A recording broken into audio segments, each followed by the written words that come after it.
안녕하세요. 나름 살 만큼 살아서 인생을 안다고 생각했는데 갈수록 선택의 연속이라 오늘도 고민이 많은 60대 여성입니다. 자식을 키우며 산다는 것은 왜 이렇게 힘든 걸까요? 낳는 순간부터 평생을 자식에 매여 사는 느낌이 들어 오늘은 깊은 한숨만 내쉬게 되네요. 저에겐 아들 하나와 딸 둘이 있고 이 아이들을 낳고는 정말 열심히 살아왔네요. 나름 해줄 수 있는 것들은 다 해주겠다며 뒷바라지를 해주었고 정말 아이들만 보면서 살았어요. 그렇게 아이들 공부를 시키고 취업하는 것을 보면서 시간이 지나다 보니 어느덧 시집 장가를 갈 때가 되었더군요. 딸들도 하나 둘씩 결혼하고 막내 아들도 결혼할 여자가 있다고 말을 꺼냈어요. 줄곧 누군가를 만나는 것 같긴 했는데 갑자기 결혼이라는 말을 꺼내니까 좀 당혹스럽기는 했네요. 엄마, 내가 진짜 좋아하는 여자야. 정말 결혼하고 싶어요. 이렇게 말하는 아들의 말에 마침 홍기도 찼으니 저도 딱히 말할 이유는 없었어요.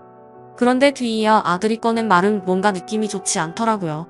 왠지 모르게 쎄하다 싶었는데 저도 인생을 헛산 건 아니었는지 나쁜 예감이 딱 맞아 떨어지더군요. 근데 엄마, 한 가지 말해둘 게 있어요. 뭔데 그러니?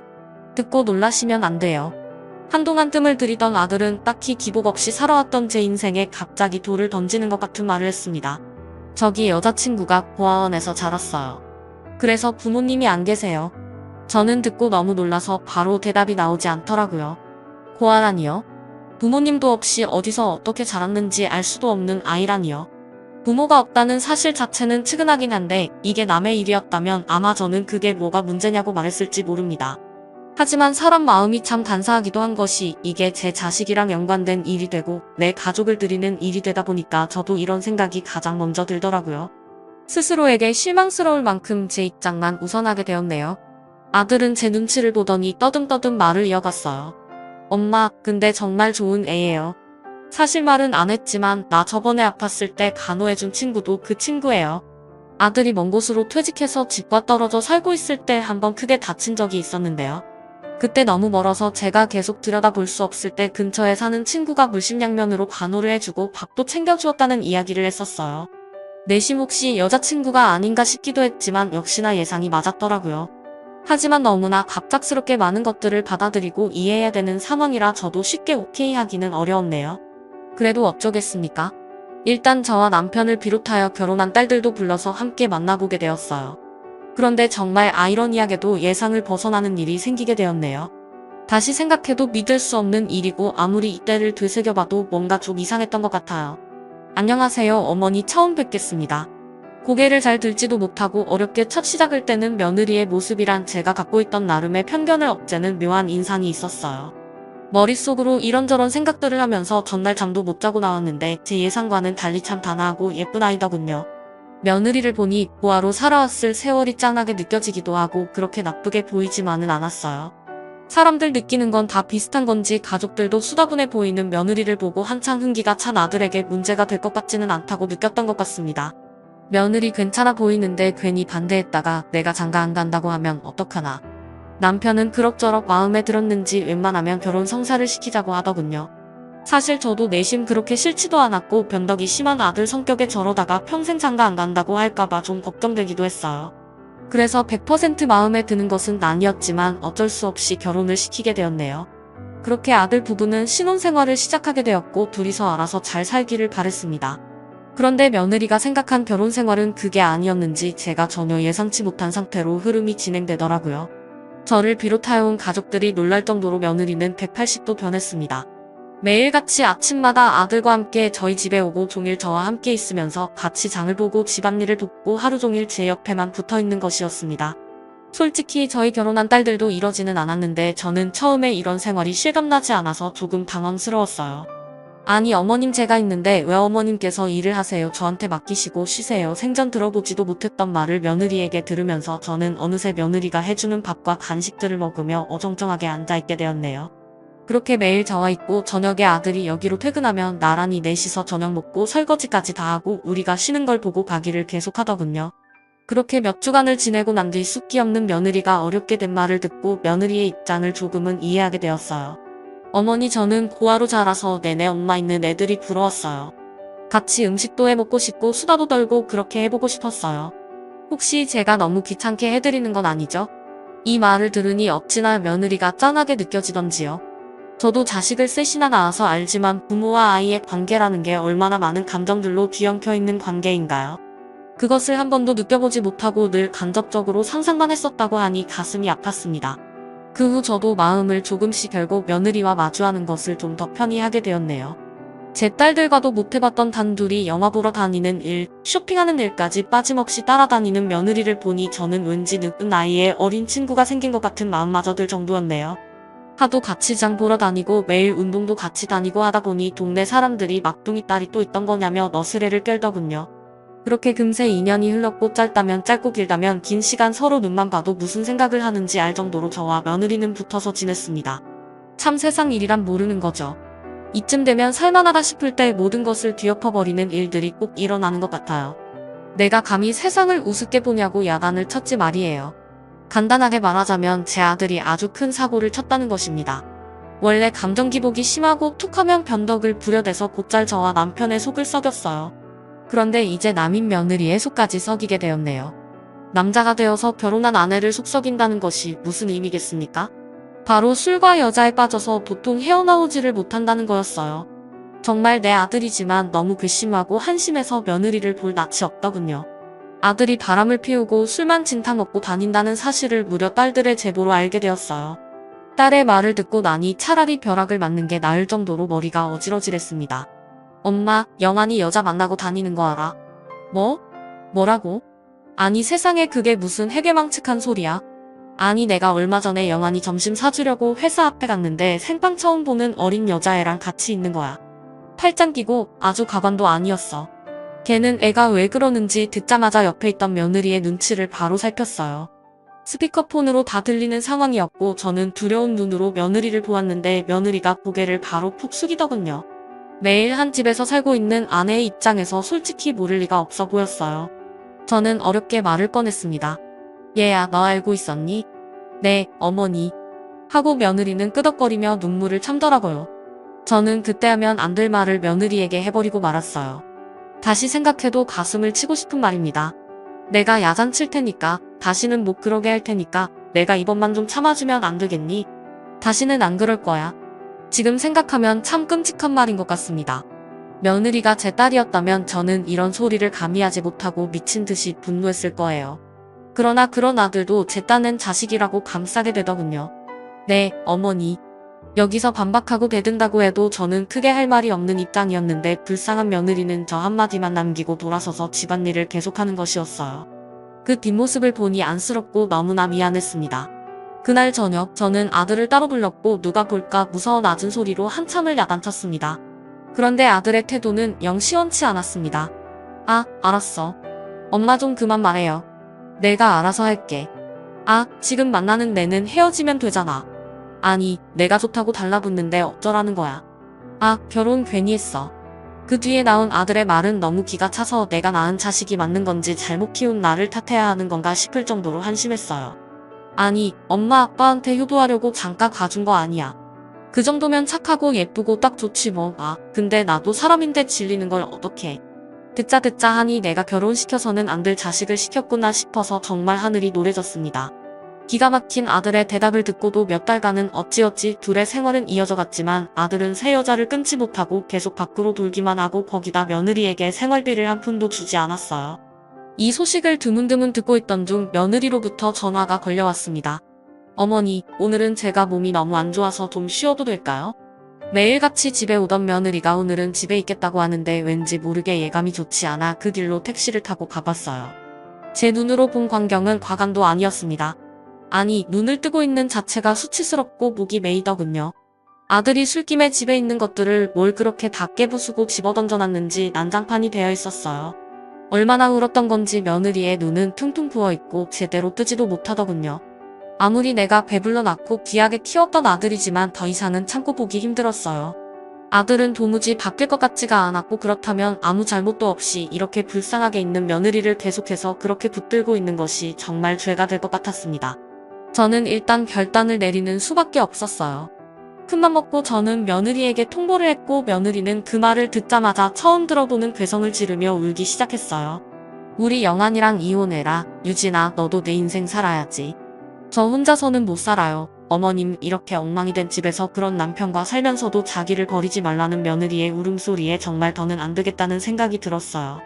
며느리에게 정말 너무나 미안해서 당시 노자금으로 모으고 있었던 자금 중 그래도 나름 거금이었던 5천만 원을 찾아서 쥐어줬습니다. 그렇게 며느리의 손을 억지로 떼어내며 가족들 모두에게 상처만 남긴 일이 마무리된 것 같았네요. 이후 며느리는 몇 번이나 우리 집을 찾아오고 반찬을 갖다 놓고 했으나 이대로는 정말 아무것도 안 될 것 같아 호되게 야단을 쳐서 쫓아보냈어요. 너무 착한 아이였기에 더 가슴이 아팠고 저 역시 그대로 집으로 돌아와 아들 부부가 이혼하는 이런 상황이며 모든 것이 기가 막혀 몰래 얼마나 울었는지 모릅니다. 저만 힘든 것이 아니었는지 남편도 안 마시던 술을 마셔가면서 각자 방을 따로 쓰기도 하고 우리 집안 분위기는 점점 더 얼어붙어 갔네요. 아들은 여전히 밖으로 나더라 연락도 끊어버린 지 오래되었고 딸들도 저들 살기 바쁘다며 명절 때나 가끔 들여다보고 살았어요.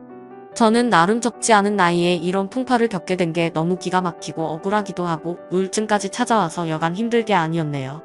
그런데 어쩌면 이렇게 안 좋은 일들은 자꾸 겹치는 건지 제가 어디까지 버틸 수 있는지 저를 시험하는 것 같더군요.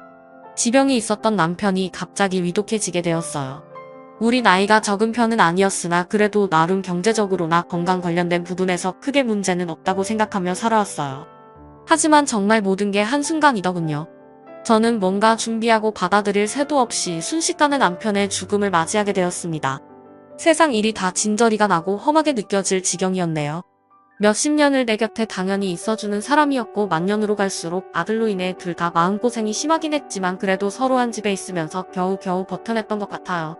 그런데 갑자기 병이 악화되었고 인사도 제대로 나눠보지 못한 채 남편은 제 곁을 떠났어요. 엄마 어떻게 된 거야? 아빠가 돌아가시다니. 뒤이어 병원으로 달려온 아들과 딸들을 보고 저는 그저 엉엉 울 수밖에 없었습니다.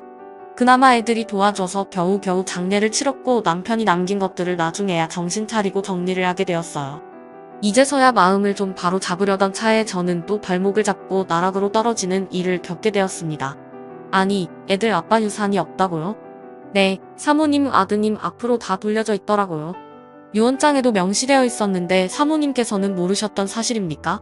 이게 어떻게 된 일인지 도저히 알 수가 없어 저는 부랴부랴 아들부터 찾아갔어요. 아들은 술에 떡이 된 채 집안에서 누워있었고 재촉을 해서 정황을 알아냈더니 저는 왜 남편 혼자 가버린 건지 원망스러울 정도로 경악스러운 상황이더라고요.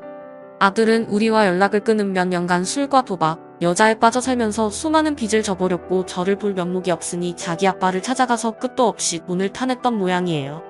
저도 이 무렵 때는 우울증으로 지쳐서 남편과의 대화가 거의 없었기에 잘 몰랐는데 그때 이렇게 아들에게 돈을 주고 있었다고 합니다. 원망스럽기도 했지만 자식이라고 차마 끊어내지 못했던 남편의 마음도 모르는 것은 아니어서 너무 괴로웠어요. 그래도 그렇지 유산이 다 아들 앞으로 돌아갔다니요. 아들은 완전히 도박에 눈이 멀어 돈 따위를 우습게 생각했고 병상에 있던 자기 아버지를 조르고 보채서 그렇게 누나들과 엄마인 저도 생각하자 하는지 자기 앞으로 다 돌려버렸다군요. 더 충격적인 건 그 돈을 거의 다 탕진해버렸다는 것이었어요. 엄마 얼마 없어. 아니 나한테 남은 건 이제 없어요. 아니 다 써버렸다니까. 아들은 텅 빈 눈으로 저를 보며 그마저도 술로 망가져버린 혀로 말하더군요. 하루에 침에 저는 저와 남편이 살던 집까지 경매에 넘어가는 상황이 되었고 작은 단가방에서 살아야 할 형편에 치닫게 되었어요. 나의 60을 바라보는 나이에 경제적으로 이렇게 바닥을 찍게 될 줄은 꿈에도 생각 좀 못했습니다. 피가 영유하는 것을 느끼며 정말 아들을 가만두지 않겠다는 생각을 하며 있었는데 충격적인 전화 한 통이 걸려왔어요. 이영원 씨 어머님 되십니까? 아들의 전화로 다른 사람의 목소리로 저를 찾는다니 예감이 너무 좋지 않았어요. 저는 이때 이미 너무 지쳐 있었고 서 있을 힘도 없는 상황이었는데 다음 내용을 듣고 그만 기절해버렸으나 봅니다. 옆집 이웃이 저를 발견해줘서 겨우 정신을 차렸으니까요. 아드님이 운명하셨습니다.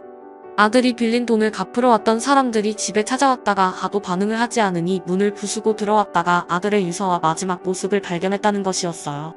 저는 이쯤 되니 미치지 않는 것이 이상할 것 같은 상황이었습니다. 아들을 보낸 지 얼마나 되었다고 한 달도 되지 않아 아들을 보내야 하다니요. 그것도 자기 손으로 그렇게 가버린 아들이요. 하늘을 올려다보며 소리를 몇 번이나 질렀는지 모릅니다. 차라리 날 데려가라고요. 너무나도 힘든 시간을 보내던 중 아무 연락도 없는 딸들이 원망스러워 전화를 걸었더니 저에게 돌아오는 말들이란 차라리 저는 이때 전화를 걸지 말았어야 했어요. 엄마는 아빠가 영원이한테 돈 주고 있을 때 뭐 했어? 자식은 영원이만 자식이야? 우리가 엄마 아빠한테 자식이긴 해.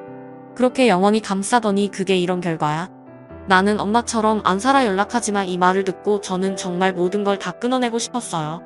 모든 식음을 전폐하고 아무것도 하지 않고 그대로 조용히 있고 싶더군요.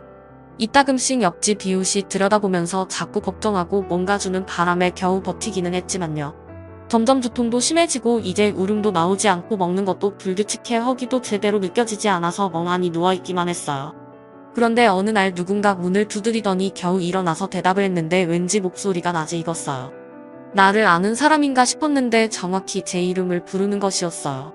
누구인지 이런 곳을 찾아오는 게 어울리지 않을 정도로 화려한 옷을 휘감고 있었고 머리부터 발끝까지 고급스러운 분위기를 풍기는 아줌마였습니다.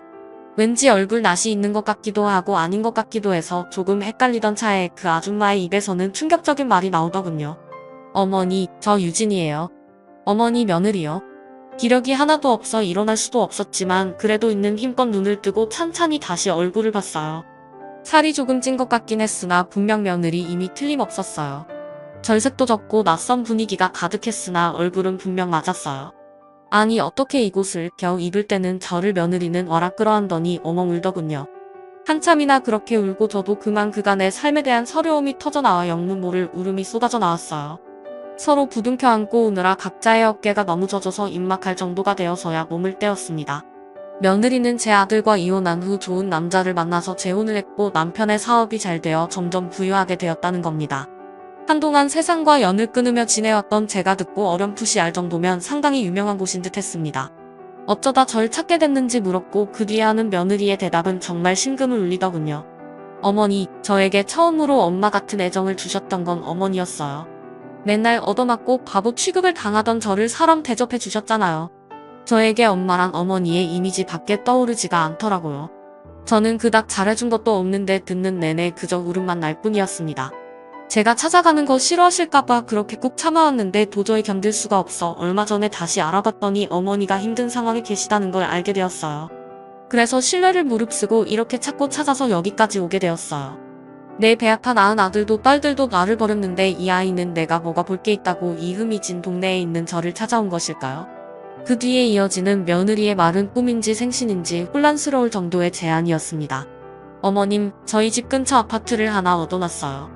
제 마음대로 처리해서 죄송해요. 전에 사시던 동네에 있던 스타 아파트 아시죠? 재건축해서 더 좋아져서 어머니 편하게 모시기에 정말 좋겠더라고요. 제가 이제 어머니 며느리는 아니지만 그렇다면 딸로서 모시게 해주실 수는 없는 걸까요? 며느리가 말하며 내민 아파트 계약서를 보니 예전에 우리가 살던 부촌에 있던 곳이고 다시 재건축을 하고 있을 때 저희 집 가세가 기울어 영영 꿈도 못 꿔보고 나오게 된 곳이에요. 아마도 제 생에는 도저히 도전해 볼 수 없는 그런 엄청난 곳이었는데 며느리는 제 이름으로 계약을 해주고 그곳에 재거처를 옮겨가게 해주었어요. 눈 깜짝할 사이에 일을 처리해버리고 일주일에 2번은 꼬박 저를 찾아와서 종일 시간을 보내주는데 솔직히 아직도 이 생활이 실감나지 않습니다. 얼떨결에 며느리가 제발 그쪽으로 가서 같이 살자고 해서 오긴 했지만 이래도 되는지 민망스럽기도 하고요. 오래도록 상처있고 내리막막하던 저에게 며느리는 저를 다시 자꾸 끌어올려주면서 매주 용돈도 주고 냉장고도 비지 않도록 채워주며 그렇게 저를 살갑게 섬겨주네요. 이렇게 인생이 180도 변할 수가 있는지 꿈을 꾸는 것 같아요. 저를 기억해준 며느리와 시간을 보내는 게 너무 감사하고 감지덕지한데 이런 저에게 또 다른 새로운 먹구름이 드리워지려고 합니다. 저는 조금이라도 편히 지낼 수 없는 운명인 걸까요? 바로 엊그제 친딸들이 대체 이 상황을 어떻게 알고 찾아온 건지 이 근처에 살고 있어서 뭔 소식이라도 들었던 걸까요? 매몰차게 연락을 끊을 때는 언제고 나란히 저를 찾아왔더라고요. 그래놓고 겨우 안정을 찾아가던 제 속을 다 뒤엎어버리는 말을 합니다. 엄마, 이서방이 사업하는 게 너무 안 돼서 나 진짜 못 살겠어. 애들 교육은 어떻게 해? 우리 거리에 나 앉게 생겼어 엄마. 혼자 이렇게 좋은 집 살면서 딸들 생각은 안 해. 어찌 갈수록 제 원망만 하더니 끝은 결국 돈 얘기더군요. 그래서 그런데 이 아파트 담보로 우리 대출 좀 해주면 안 돼? 이 정도면 충분히 나을 것 같은데. 제발 부탁이야. 엄마 한 번만 해주라. 너무 머리가 아프고 한숨이 나와서 일단은 둘 다 쫓아보냈어요. 곧 있으면 며느리가 올 시간이 되기도 했고요. 어떻게든 마주치게 하고 싶지도 않고 정말 끔찍했어요. 그런데 지금 가장 복잡하고 머리 아픈 건 접니다. 그렇게 딸들을 내쫓긴 했지만 저것들도 자식이라고 남편 사업이 망해서 손자들이 다 앉게 되었다니 그걸 애미로서 어떻게 그냥 두고 봐야 되는 걸까요? 사실 똑같이 자식인데 유산이 아들 아닌 딸들에게도 좀 같더라면 저 고생 안 했을 것 같기도 하고 미안하기도 하고요. 저에게 이렇게 고급스럽고 비싼 아파트가 사실 이 나이에 당지도 않기도 한데 참 복잡한 마음이 듭니다. 저만 보고 이렇게 지원해준 며느리를 생각하니 이러지도 저러지도 못하고 있는데 대체 어떤 결정을 하는 것이 좋을까요?